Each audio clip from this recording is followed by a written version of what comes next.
আসসালামু আলাইকুম এভরিওয়ান। কেমন আছেন সবাই?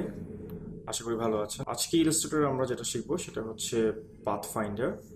তো পাথফাইন্ডার জিনিসটা কি? পাথফাইন্ডার হচ্ছে একের অধিক পাথ একত্রে মিলে বা একটার সাথে একটা মার্জ হয়ে বা একটার সাথে একটা ট্রিম হয়ে একটা নতুন পাথ ক্রিয়েট করবে, সেটাই হচ্ছে মূলত ইলাস্ট্রেটরের পাথফাইন্ডার। তো পাথফাইন্ডার আমরা কিভাবে ইউজ করব? তো প্রথমে হচ্ছে পাথফাইন্ডারের জন্য আমার অবশ্যই একের অধিক পাথ হতে হবে। যেমন আমি এখানে একটা সার্কেল ক্রিয়েট করেছি এবং এখানে একটা স্টার ক্রিয়েট করলাম। তো এই দুটোকে আমি পাথফাইন্ডার ইউজ করে দেখাবো এবং কোনটা দিয়ে কি আমরা ক্রিয়েট করতে পারবো সেটা আমরা এখানে দেখবো। ওকে, তো পাথফাইন্ডার কাজ করার সময় একটা অবজেক্টের উপর আরেকটা নিয়ে গেলাম, জাস্ট নর্মালি নিয়ে নিয়ে গেলে আগে দেখি কি হয়। হ্যাঁ, তো দুইটা অবজেক্টই সিলেক্ট থাকতে হবে আমার। দুইটা অবজেক্টই সিলেক্ট করে আমি পাথফাইন্ডারের মধ্যে প্রথমে আমাদের আছে ইউনাইট। তো ইউনাইট দিলে যেটা হবে, দুইটা পাথ মিলে একটা পাথে কনভার্ট হয়ে যাবে। তো এইখানে যদি আমি এমন করি যে আরও একটা পাথও আনি, এখানেও কিন্তু সেম কাজটা হবে। আমি কয়েকটা পাথ একসাথে রেখে ইউনাইট দিলাম, তাহলে সবগুলো মিলে একটা পাথে কনভার্ট হয়ে গেল।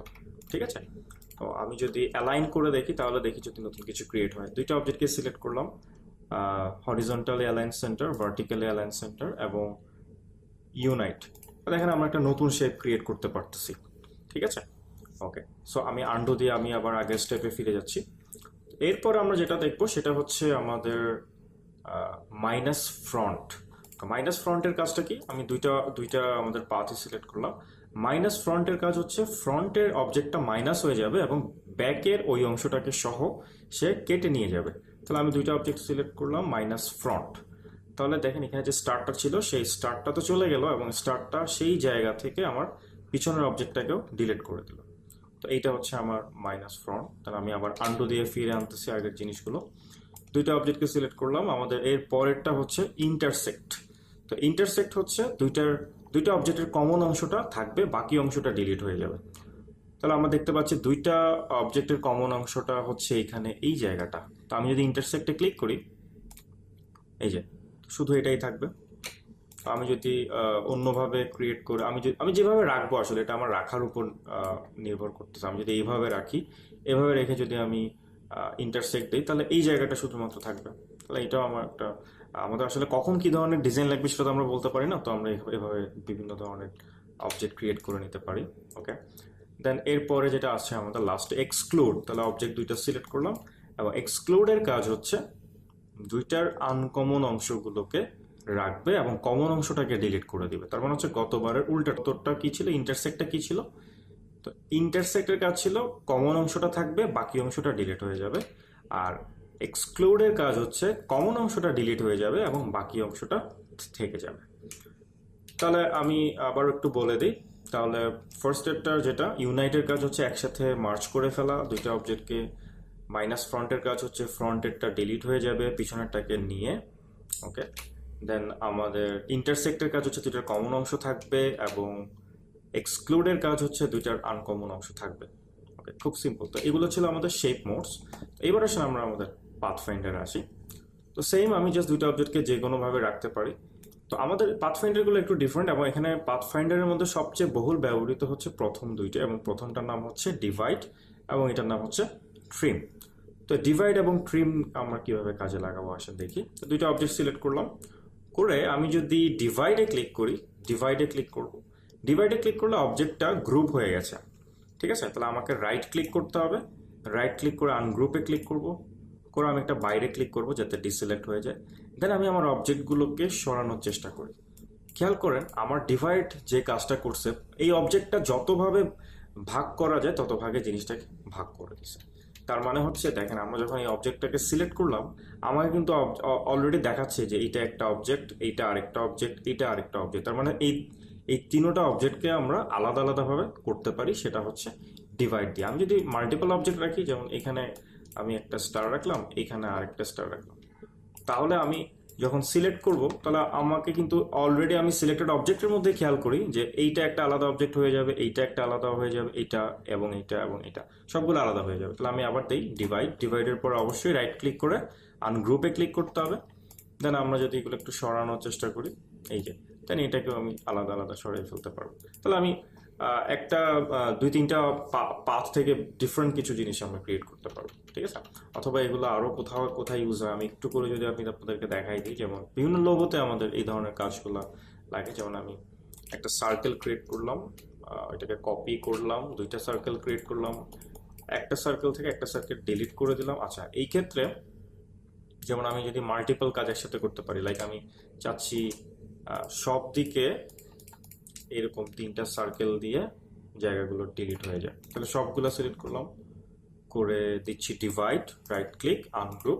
এবার যদি আমি আমার জিনিসগুলোকে সরাই ফেলি, খেয়াল করেন, তাহলে আমি আমি কিন্তু এখানে কি করতে পারতেছি, লাইক কালার করে ফেলতে পারলাম। ঠিক আছে, আপনি চাইলে পরবর্তীতে কালারগুলোকে চেঞ্জ করে নিতে পারেন,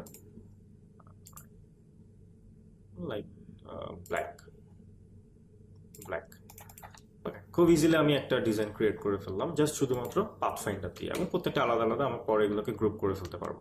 তো এইভাবে আমরা বিভিন্ন ধরনের ডিজাইন, এখন আমাকে পাথফাইন্ডার শেখার পর আমাকে একটু করে চিন্তা ভাবনা করতে হবে কোন অবজেক্টের সাথে কোন অবজেক্ট কিভাবে রাখলে জিনিসটা অন্য অবজেক্টে আমি রূপান্তর করতে পারবো। ঠিক আছে, ওকে।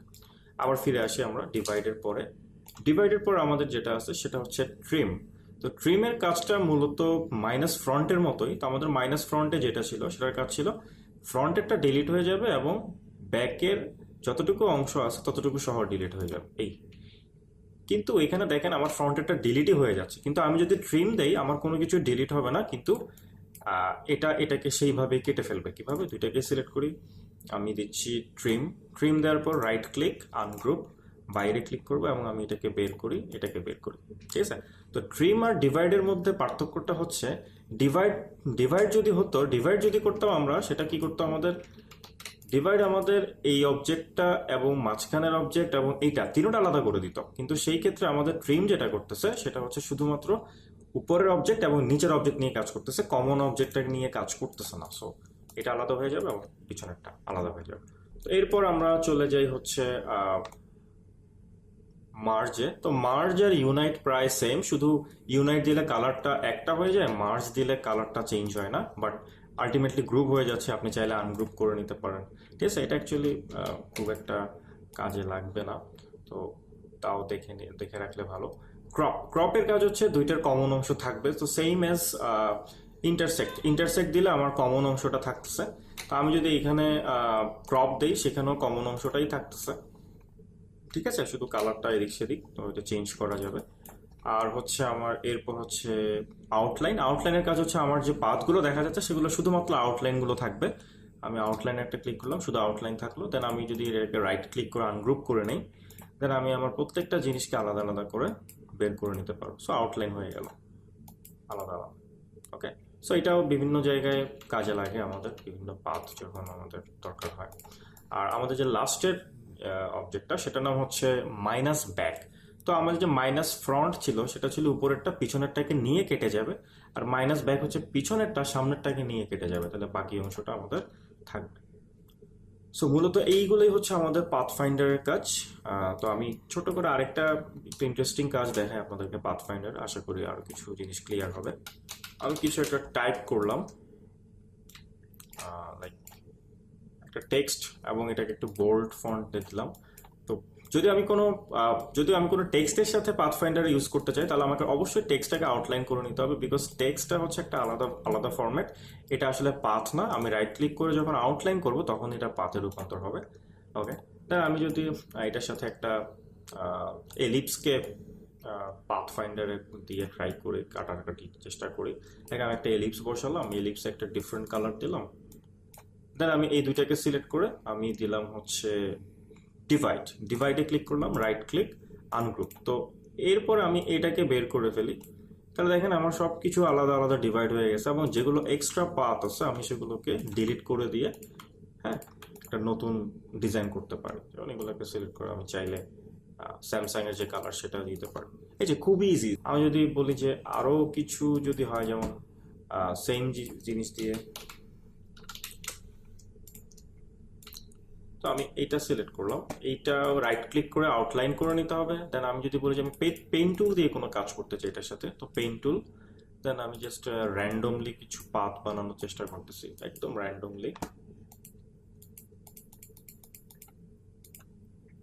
কালারটা চেঞ্জ করে দিব যাতে আমার দুইটা আলাদা আলাদা বোঝা যায়।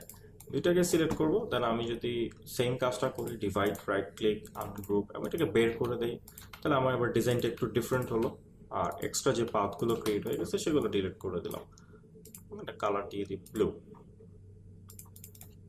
তো দেখেন আমরা আসলে পাথফাইন্ডার দিয়ে ইজিলি অনেক কিছু করতে পারবো। তো আমাকে জাস্ট একটু অ্যাবজর্ব করতে হবে কোনটার কাজ কখন করব, কোন শেপটা ক্রিয়েট করার জন্য আমার কোন পাথফাইন্ডারটা ইউজ করা উচিত। তো আশা করি ভিডিওটা থেকে নতুন কিছু শিখতে পেরেছেন। ভিডিও যদি ভালো লাগে অবশ্যই লাইক কমেন্ট করে আমাদেরকে জানাবেন, আর যত বেশি পারা যায় শেয়ার করবেন এবং অবশ্যই সাবস্ক্রাইব করবেন। তো আজকের জন্য এতটুকুই। সবাই ভালো থাকবেন। আল্লাহ হাফেজ।